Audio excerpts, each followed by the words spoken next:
Welcome to Starbound. My name's the Voice Ogre, and I'll be your narrator today. Nearly 500 supporters get early access to our stories, including brand new stories of Sunspire Academy, which I happen to do, and Freyrin and Rimiki. If you'd like to unlock early access and support new episodes and future series, tap Join below to become a Starbound member. Now, let's get into today's story. Classified Transmission. Project Tranquil X Earth Pacification Failure Report. From High Commander Veltar, Pacification Operations Division.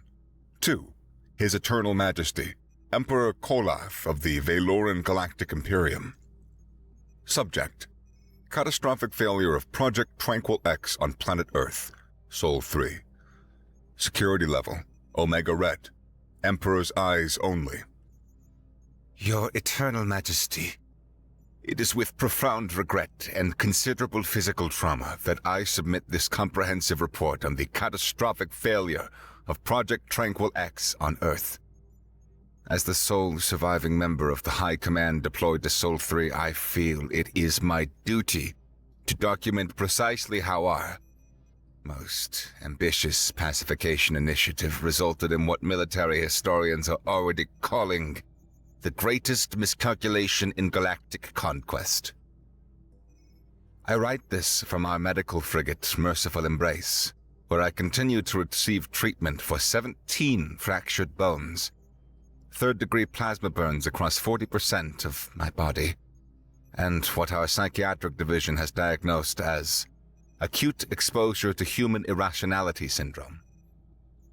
The doctors inform me I may never sleep without screaming again. As Your Majesty requested, I have compiled the complete sequence of events, from our initial deployment of Tranquil X to our hasty withdrawal. The following account contains information so disturbing that I recommend viewing only after consuming a mild sedative. I have attempted to maintain scientific objectivity throughout, though I apologize for occasional lapses into existential terror. Initial Deployment Assessment. Following unanimous approval from the Valoran Galactic Council, Operation Gentle Slumber commenced on what humans call Tuesday, a concept that already should have warned us of their arbitrary relationship with reality. The deployment of Tranquil X proceeded according to established protocols, with atmospheric dispersal units releasing the compound into Earth's atmosphere at precisely 0300 Galactic Standard Time. The initial readings were promising. Our sensors detected Tranquil X achieving optimal saturation levels across all major population centers within hours. Our successful deployments on 143 previous worlds led us to believe we would observe visible behavioral changes within 12 planetary rotations, with complete societal pacification within 30 rotations. We were catastrophically incorrect. First recorded anomalies.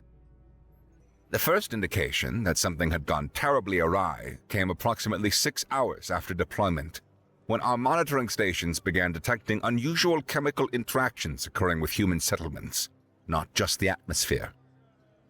Rather than passively absorbing Tranquil X as all other species had done, exhibiting the expected lethargy and decreased aggression, humans began actively interacting with it. Interacting, Your Majesty, with a Class 4 pacification compound designed to gently nullify hostile intent across entire biospheres. Field Agent Durrell, observing from a densely populated urban zone designated Chicago, transmitted the first truly alarming report. She captured multiple instances of humans employing crude atmospheric condensation devices, apparently constructed from household cooling units and textile-based filtration materials, to harvest raw Tranquil X particulate directly from the air. The purpose initially baffled our analysts. Were they attempting purification? Decontamination? Agent Durrell's subsequent transmission clarified their horrifying intent. She reported witnessing a group perform a ritual they termed hitting the peace pipe, which involved mixing the harvested compound with a potent stimulant called Monster Energy, loading the slurry into a vaporization device fashioned from common glassware. and inhaling the resulting fumes. Shortly after, another group was observed breathing in lines of the Tranquil-X powder directly off of their screens of their portable communication devices. Agent Durrell's exact words were, "They are snorting the Serenity, Commander. They cheer each other on. I believe they have gamified passive compliance." Initially, we dismissed the isolated deviant behavior confined to specific subcultures already known for reckless chemical experimentation. High Command theorized that these were statistically insignificant outliers, fringe elements whose bizarre actions wouldn't affect the overall pacification curve. This assumption, like so many others concerning humans, proved fatally naive. By the 18-hour mark, field reports indicated widespread, almost enthusiastic experimentation with Tranquil S across all monitored territories. The phenomenon wasn't isolated. It was viral. Humans, connected by their primitive yet surprisingly effective digital networks, were sharing techniques and results with terrifying speed. Humans were, and I quote, in a bulleted list, extracting it from the atmosphere, using not only improvised filters, but also commercially available air purifiers modified with instructions downloaded from platforms designated YouTube and Instructables. One particularly industrious individual in a region called Texas had apparently retrofitted an agricultural irrigation system to mist his whole darn property with concentrated chill, combining it with stimulants. The initial observation of monster energy was merely the tip of the toxic iceberg. Caffeine, in myriad forms of triple espresso to gas station energy shots, became a primary vector. Even more alarming was the combination of substances our biochemists identified as complex nitrous oxide precursors and beta-alanine compounds, known colloquially as pre-workout. Users reported achieving states of hyper-calm aggression and zen-like focus before maxing out their deadlifts. Creating concentrated forms, the speed of their rudimentary chemistry was baffling. Within the first rotation, illicit laboratories, operating out of structures humans called garages and basements, were producing refined Tranquil X derivatives.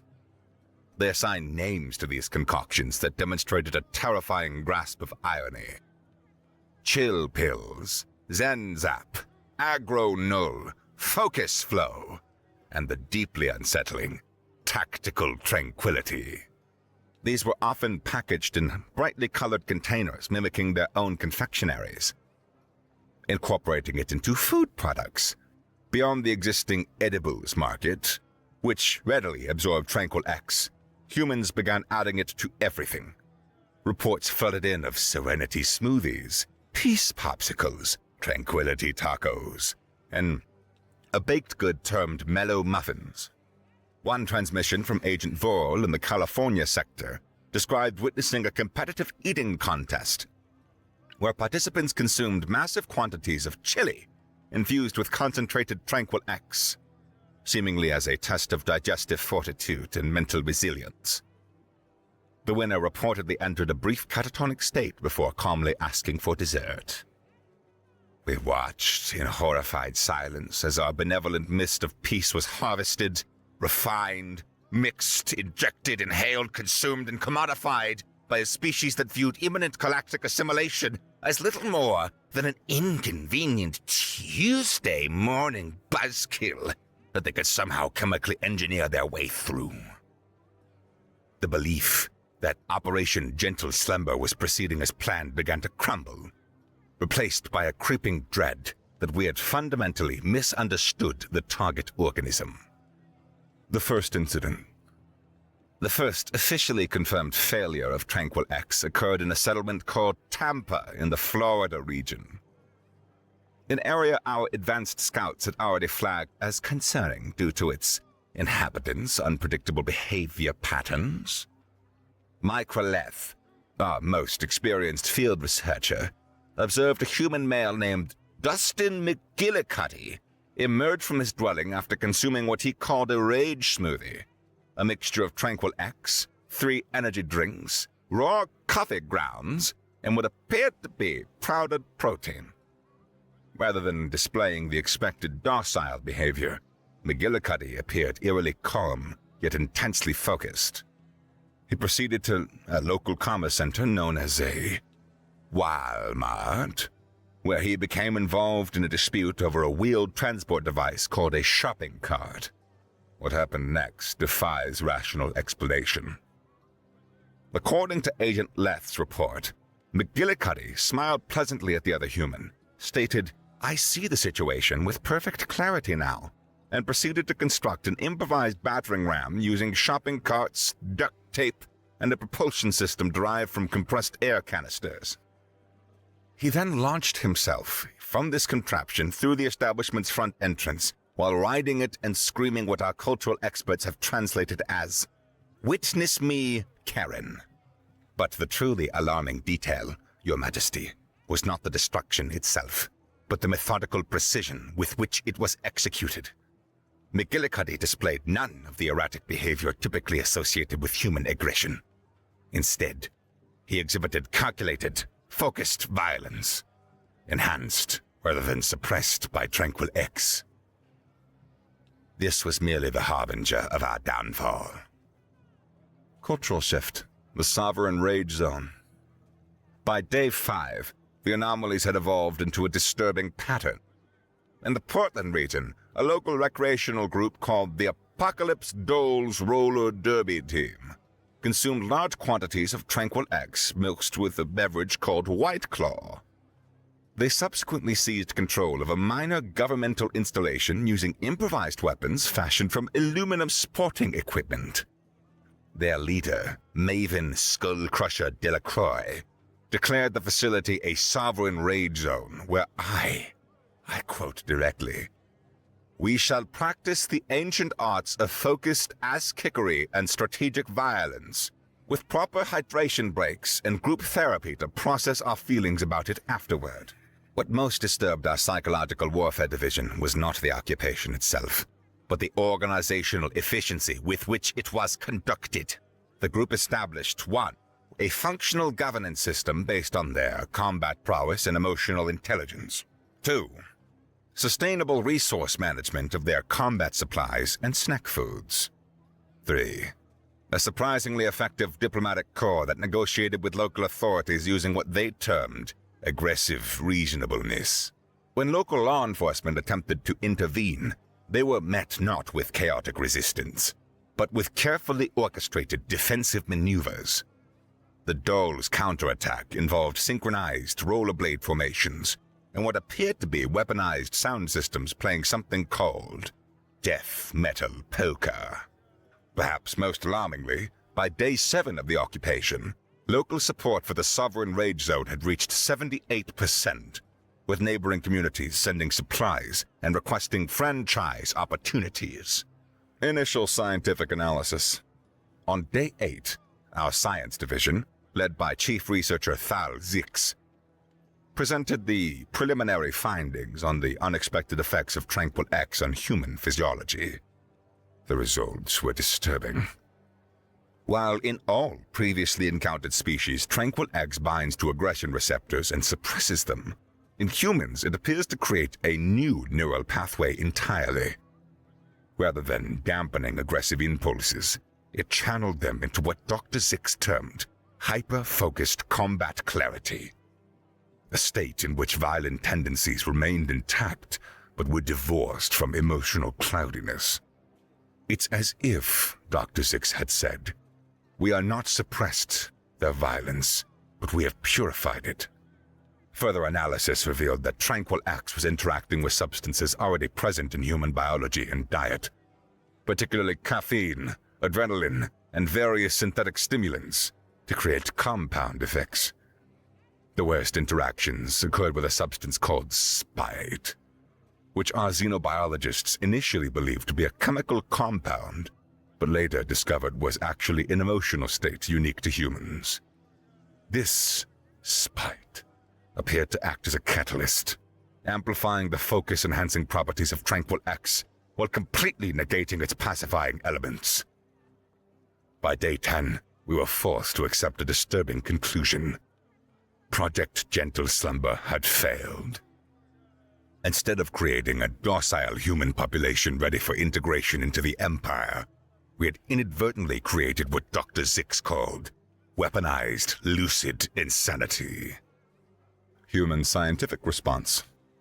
While our science division struggled to understand what had gone wrong, human scientists were working with alarming efficiency to understand what had gone right from their perspective. Our surveillance of their research facilities revealed a troubling development. Human laboratories had reorganized entirely around studying Tranquil X, where their scientific processes had once been methodical and time-consuming.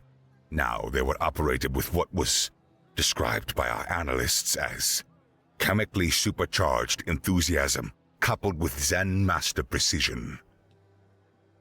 As the Massachusetts Institute of Technology, a team led by Dr. Ravindra Singh discovered the core mechanism of Tranquil X within 72 hours. A feat that would have taken our own scientists years without prior knowledge of the compound. Dr. Singh was then witnessed consuming something called a Turbo Tranquil. It is a mixture of Tranquil X, espresso, and what they called just a whisper of cocaine for clarity.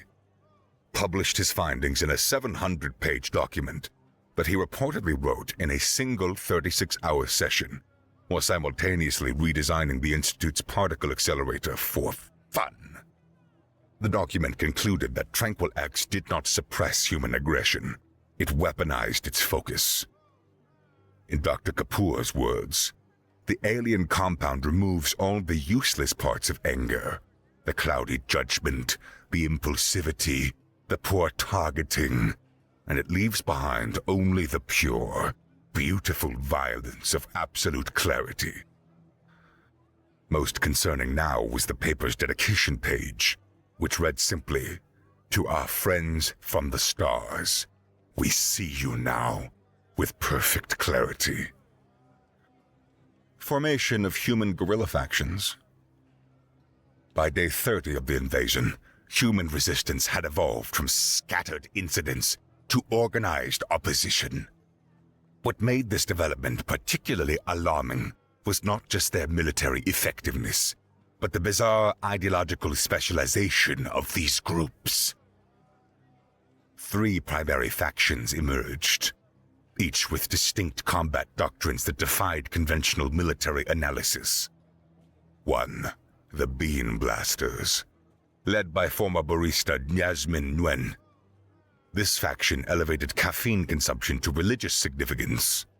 Their headquarters, established in a captured Valoran outpost in Seattle, was converted into what they called a caffeine cathedral, where members consumed ritual quantities of espresso infused with Tranquil X. Their combat doctrine centered on overwhelming speed and aggression. Bean Blaster warriors, typically vibrating at frequencies that occasionally rendered them invisible to sensor arrays, specialized in hit-and-run tactics. Their signature weapons were pressurized launchers that deployed scalding espresso at temperatures exceeding safe exposure levels for Valorian skin. When, in a manifesto broadcast after seizing control of the regional communication network, declared, "We have transcended humanity through the sacred union of alien clarity and divine caffeine. We do not sleep, we do not blink, we simply perceive the universe in its perfect, jittery wholeness." Intelligence reports indicate that Bean Blaster engineers constructed functional trebuchets capable of launching 90-kilogram vats of boiling espresso over 300 meters, specifically targeting Valoran command centers. Their battle cry? Death before decaf. It has been classified as a psychological trigger that induces involuntary trembling in Valoran troops who have encountered them previously. Number 2. The HOA Inquisition. In what our sociologists initially classified as satire, but later confirmed as genuine, a resistance faction emerged from the organizational structure known as a homeowners association. The HOA Inquisition, led by Constance Wilkins, applied the inexplicable human concept of suburban property regulations to interplanetary warfare.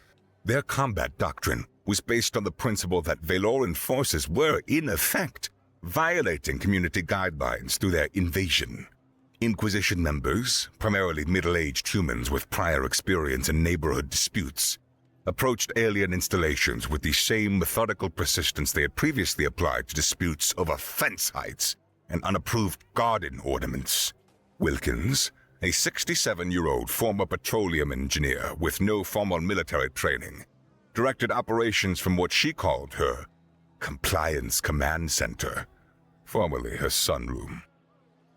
Under her leadership, Inquisition teams have painstakingly painted violation notices on Valoran battlecruisers using extension ladders and home-mixed polymer paints resistant to space travel, declared all streets containing alien forces to be no parking fire lanes, then towed critical equipment using modified civilian vehicles, imposed steadily increasing non-compliance fines that they somehow managed to deduct directly from Valoran resource accounts.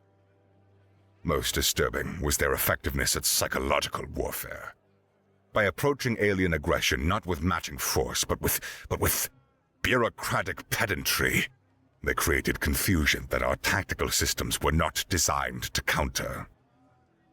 And number 3, the Shitpost Battalion. Perhaps the most incomprehensible resistance group was composed primarily of what humans called extremely online individuals.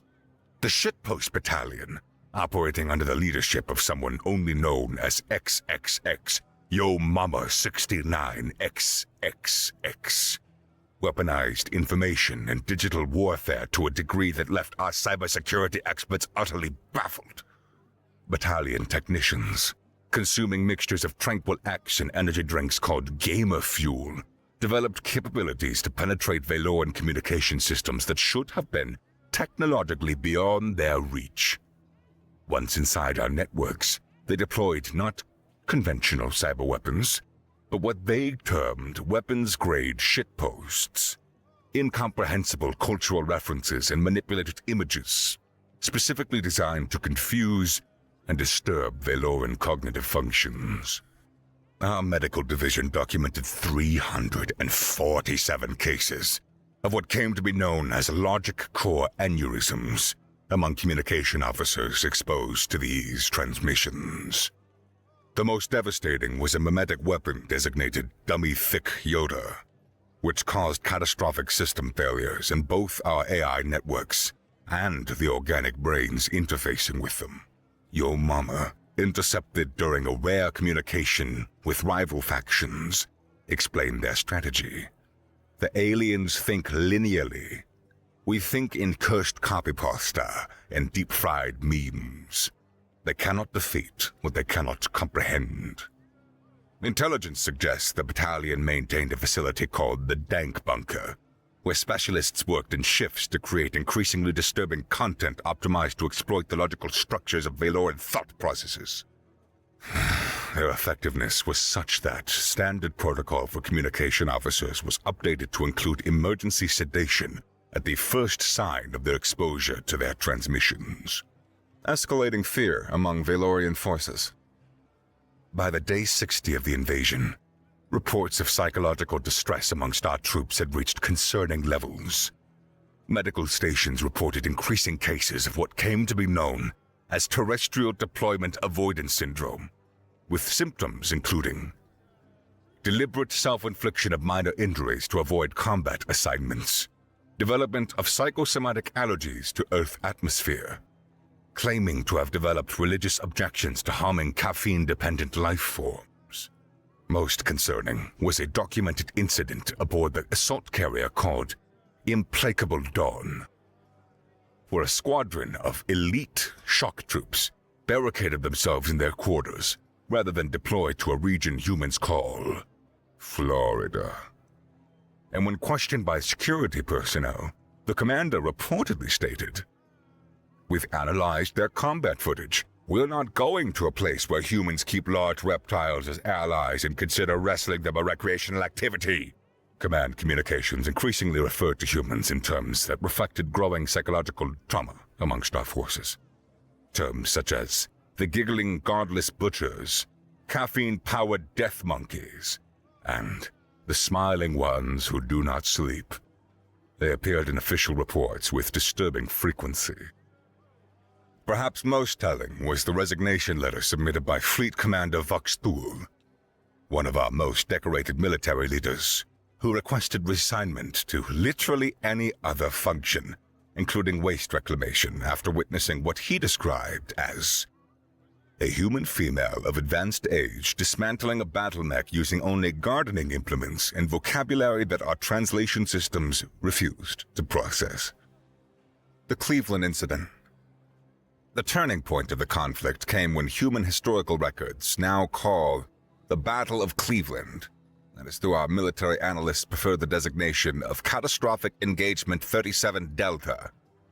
Our forces hadn't established a major operations hub in this region, believing its reputation among humans as not a tourist destination that would make it a low-priority target.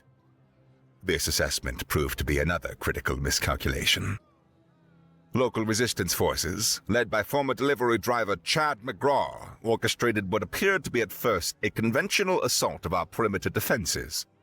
Our tactical AI predicted a 97.3% probability of repelling this attack, and advised committing minimal resources to the engagement.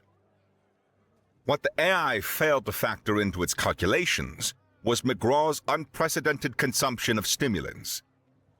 Intelligence gathered after the incident indicates that prior to the attack, McGraw ingested 7 cups of a beverage called Rage Brew, a coffee variant with triple the standard caffeine content, approximately 12 grams of pure Tranquil X powder, an amount our medical division had classified as presumed lethal, a pre-workout supplement that human authorities had banned for concerning episodes of temporary superhuman strength followed by cardiac events. The resulting neurochemical state has been described by our xenobiologists as consciousness operating at a frequency incompatible with the laws of physics as we understand them. Surveillance footage shows McGraw approaching the forward command ship alone, moving at speeds that cause tracking systems to register him as a mechanical vehicle rather than a biological entity. When confronted by a security droid, McGraw seemed to be smiling calmly. What followed defies rational explanation. McGraw, armed only with his bare hands, punched the reinforced hull of the command ship with such force that the structural integrity field collapsed. Slow-motion analysis indicates that the impact created a localized shockwave that propagated through the molecular structure of the hull material, causing cascading failure.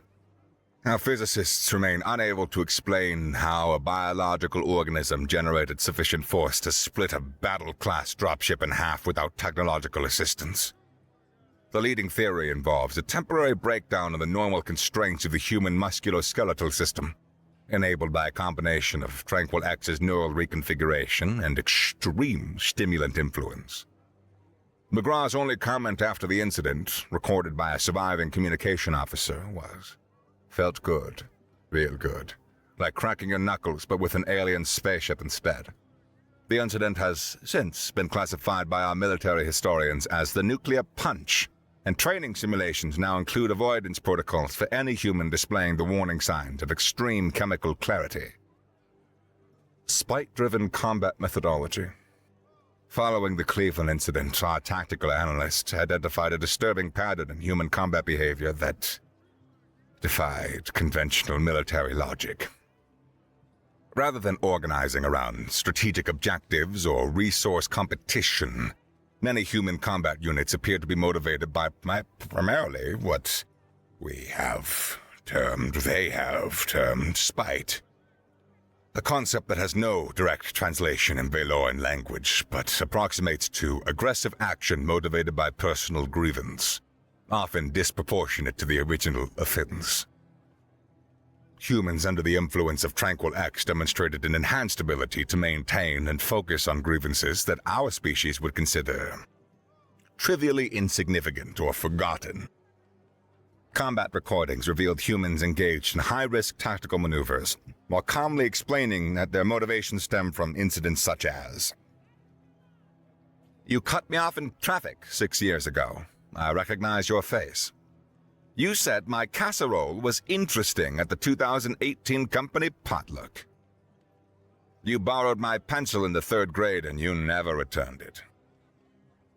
One particularly concerning engagement in the Michigan region involved a human female identified as Rebecca Winters, who led an assault on a Valoran communication relay while explaining to a squad, "The alien commander looks exactly like my ex-husband's new girlfriend. This isn't about saving Earth. This is personal." Her unit proceeded to disable the facility with such precision that our engineers initially believed that they must have had access to the original construction schematics. Subsequent interrogation revealed that Winters had simply channeled what she described as the same energy I use for remembering every word of an argument from 2017.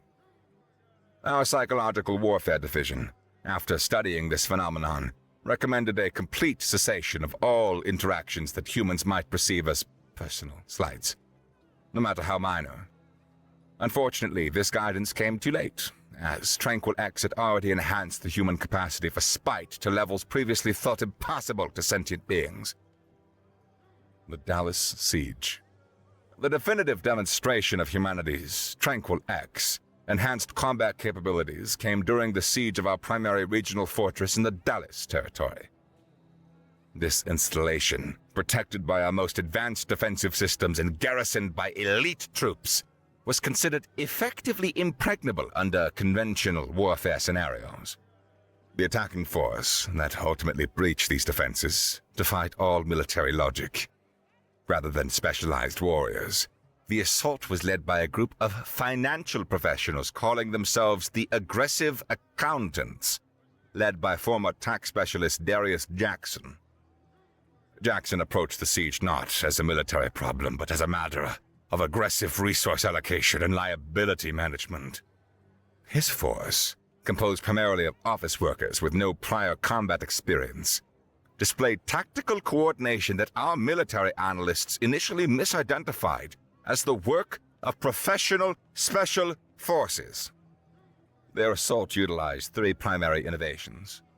First, they deployed what Jackson termed as a depreciative accelerated assault, using impromptu catapults constructed from materials salvaged from a recreational facility known as a trampoline park. These devices, assembled using accounting principles to maximize structural efficiency and resource utilization, launched projectiles with a precision that our ballistic experts described as troublingly mathematical. Second, they employed psychological warfare techniques derived from customer service protocols. Accountant commandos would approach Valoran defensive positions while maintaining that one survivor described as the same tone they would use to explain an audit discrepancy before executing a complex attack maneuver with clipboard documented precision. Finally, and perhaps most inexplicably, they conducted what Jackson called a coordinated review bombing campaign against the fortress. By flooding Valoran communication channels with negative performance assessments and 1-star ratings, they created confusion that disrupted command protocols and demoralized defensive forces. The fortress commander, in his surrender transmission, stated simply, "They approached our walls with spreadsheets documenting our defensive inefficiencies. Their attack strategies included footnotes and appendices. We are not paid enough to deal with this." Jackson's only comment, recorded during the victory celebration, was, "Annual tax preparation is way more stressful than storming an alien fortress. At least the fortress doesn't change its defense protocols every fiscal year." While humanity's resistance had already demonstrated disturbing levels of effectiveness, the most significant single threat emerged from the region Your Majesty's advisors had specifically warned about: Florida. Intelligence reports identified a human male known only by the designation Florida Man Supreme, with biological, biographical, biomechanical details limited to an approximate age of 42 Earth years and the possession of a primitive tool called a tire iron, he had reportedly sharpened with hatred and boredom. Our first encounter with this individual came when perimeter sensors at our Pacific Command Center detected an unauthorized approach at high velocity. Initial scans identified the object as a crude rocket powered by highly volatile chemicals later determined to be moonshine. It is a form of distilled ethanol produced in violation of local commerce regulations. And components salvaged from human space exploration equipment. Attached to this improvised delivery system was a single human strapped in place with cargo restraints and wearing what appeared to be ceremonial headwear bearing the inscription "Florida Strong." Defense systems targeted the incoming projectile, but targeting computers were confused by its erratic flight path, with a subsequent analysis describing it as following a trajectory that appears deliberately designed to make no mathematical sense. The missile impacted the outer hull of the command mothership with surprising precision, penetrating the exterior armor plating. Surveillance systems captured the human emerging from the wreckage, apparently uninjured, consuming a beverage from a container labeled "emergency bourbon" while surveying his surroundings with unsettling calm. When confronted by security droids, the human displayed no fear response. Instead, he was recorded saying, "Well now, ain't this a peculiar situation? Y'all really ain't from round here, are ya?" Infiltration and rampage. Florida Man's supreme progress through the mothership defied rational explanation. Using only his sharpened tire iron and what one survivor described as terrifying ingenuity, he neutralized security systems that had been designed to repel entire assault teams. Surveillance recordings, recovered from the wreckage, document his methodology. First, he used the tire iron to manipulate access panels and maintenance conduits that our designers had considered too small for practical exploitation. His understanding of the ship's infrastructure suggested either advanced intelligence gathering or an intuitive grasp of engineering principles that should have been centuries beyond human capability. When confronted with sealed titanium barriers, he employed the tool, a lever, with such precision that he was able to exploit microscopic manufacturing imperfections to create points of structural failure. In one notable instance, he was recorded explaining his technique to a security camera. "See, everything's got a weak spot, even fancy space doors. It's just like popping a Budweiser with a car key once you lose your opener." Upon reaching the power generation section, Florida Man displayed knowledge of energy systems that our scientists had believed to be completely unknown to Earth science. Using his tire iron to bridge specific circuit pathways, he created controlled overloads that disabled security systems while maintaining life support functionality. Most disturbingly, when he encountered the gravity core, he approached it not with caution, but with what one technical officer described as the look of a man who sees a particularly challenging bottle cap. Footage shows him systematically dismantling protective casings using his bare teeth, with the tire iron proved insufficient, while humming what cultural analysts identified as a Jimmy Buffett melody. The encounter with Grand General Morthan, commander of the flagship, was recorded in its entirety by the General Personal Security feed. The footage shows Florida Man entering the command bridge while consuming concentrated energy supplements, approaching the general not with weapons, but with the casual demeanor of a man addressing a minor inconvenience at a retail establishment. Their exchange, translated from the original. Grand General Morthan, how did you penetrate our defenses? What technology do you possess? Florida Man Supreme, technology? Son, where I'm from, we don't have much besides gator wrestling and making questionable life choices. This here's just a tire iron I sharpened on my ex-wife's driveway while drinking light beer. General Morthan, impossible. No primitive tool could breach our defenses. Florida Man Supreme, displaying the tire iron. This ain't primitive. This is a multi-purpose problem solver. Back home, we call it Plan B through Z all wrapped up in one. What followed was described in the official incident report as combat that violated several laws of physics. Florida Man employed the tire iron with such speed and precision that the General's advanced combat armor was systematically disassembled while still being worn. Throughout the encounter, Florida Man maintained a running commentary on the relative quality of alien technology compared to a 87 Chevy that's been through a swamp. The General's final transmission, sent moments before the ship's primary systems failed, contained only, "He is not fighting us. He is fixing us like a malfunctioning appliance and finding us wanting." The fall of the mothership. The mothership's descent into the Pacific Ocean was witnessed by human and Valoran forces alike. As the massive vessel, previously thought invulnerable, plummeted through the atmosphere with catastrophic system failures across all departments, our monitoring stations detected a planet-wide human response. Surveillance systems recorded humans in multiple continents climbing to elevated positions, rooftops, mountains, statues. They are engaging in a synchronized chant that cultural analysts translated as "one of us, one of us." The ritual significance of this behavior remains unclear, but psychological warfare experts suggest it represents a species-wide acknowledgement of Florida Man as an exemplar of human potential when enhanced by Tranquil X.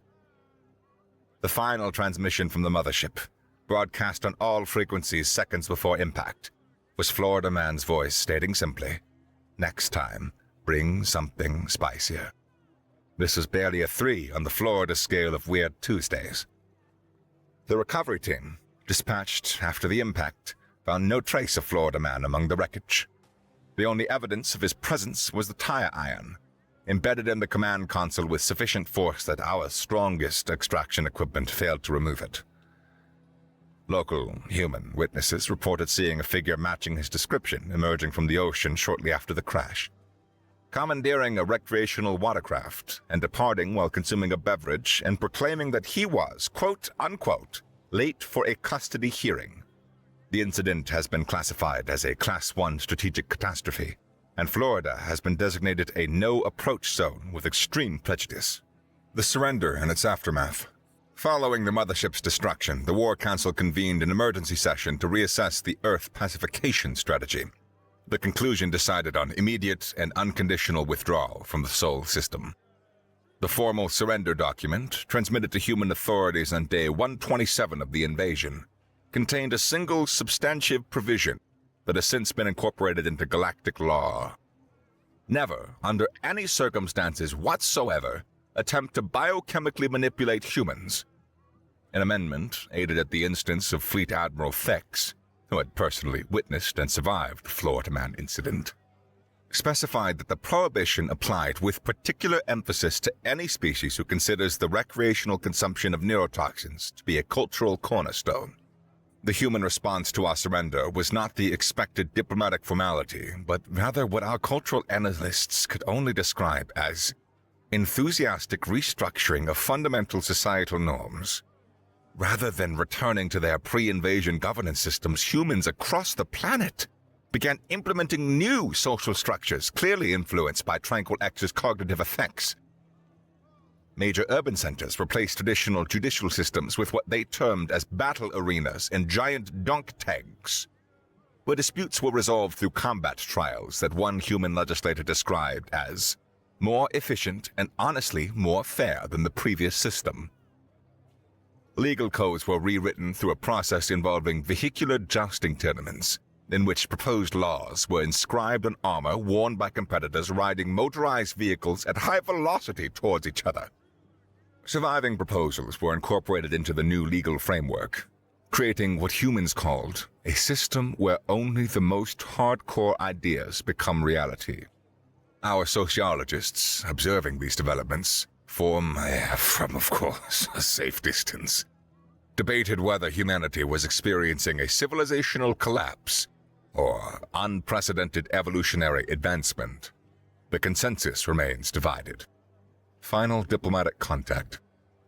The final official contact between the Valoran authorities and Earth came approximately 1 Earth year after our withdrawal, when the diplomatic corps dispatched envoy Nix to establish normalized relations. The Envoy's ship, designed with elaborate aesthetic modifications to appear non-threatening, approached Earth with extensive peace signaling. Upon entering orbit, the Envoy transmitted the standard diplomatic greeting. "We come in peace, bearing gifts of advanced technology to benefit your species." The human response, broadcast globally from what appeared to be a hastily assembled transmission station in the Florida region, was concerning in its enthusiasm. High-resolution imagery showed humans across the planet engaging in preparations that our threat assessment systems classified as conflict-imminent behaviors, including, but not limited to, as followed. The activation of motorized vehicles with cutting implements attached to their forward sections. The deployment of small area vehicles equipped with sound-generating mechanisms and adhesive restraints. Launch preparations for propulsion systems typically used in celebratory displays, but apparently repurposed for offensive capabilities. The global broadcast, attributed to a coalition of former resistance leaders now forming Earth's Department of Extraterrestrial Shenanigans, contained a singular response to our peace offering. "New phone, who dis?" "Just kidding. We totally remember you guys. You brought the party drugs last time. We've made some improvements. Want to see?" The transmission concluded with footage of humans launching themselves towards the upper atmosphere, using what appeared to be recreational fireworks enhanced with salvaged Valoran propulsion technology.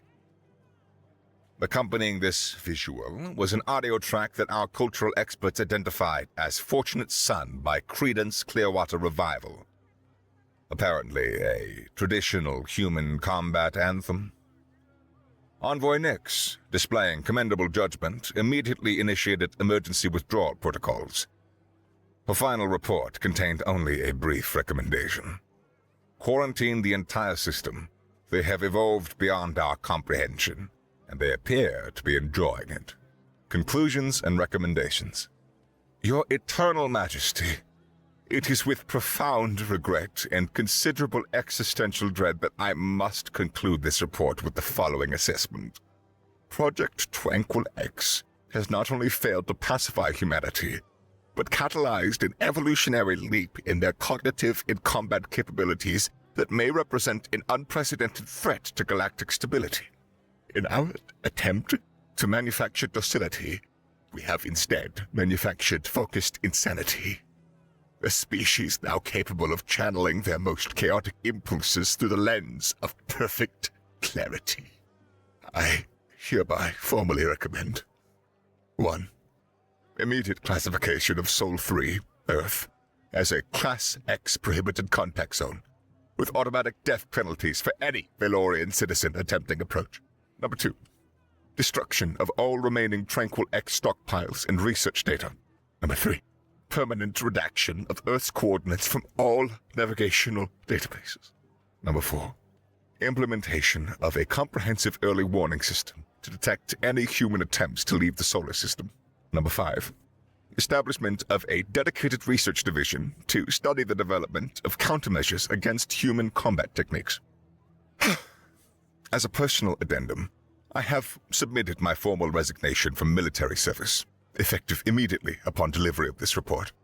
I intend to relocate to the monastery moons of Zelfar, where I dedicate my remaining years to contemplative practices and the development of selective memory erasure techniques. With deepest respect and considerable traumatic stress, High Commander Velta. Post-transmission data fragment corrupted. The following appears to be a message appended to the report after transmission. Origin unknown. Classification impossible. Hey there, Emperor buddy. Florida man here. I bet you're wondering how I got into your super secret messaging system. Well, let's just say that your encryption is about as effective as a screen door on a submarine. So, I just want to let you know that we found some more of your chill pills that you left behind, and we have been mixing them with something called Ghost Pepper Extract and 5-hour Energy. The results are interesting. The boys can see through time now. Also, hope you don't mind, but I borrowed some blueprints from your fancy faster-than-light drives. And my cousin Earl says that He can build one in his garage using a lawnmower engine and some creative wiring. So we will see you soon. And we're gonna bring some party favors. P.S. Your throne room could really use some flamingos. Just trust me on this one. Transmission terminates.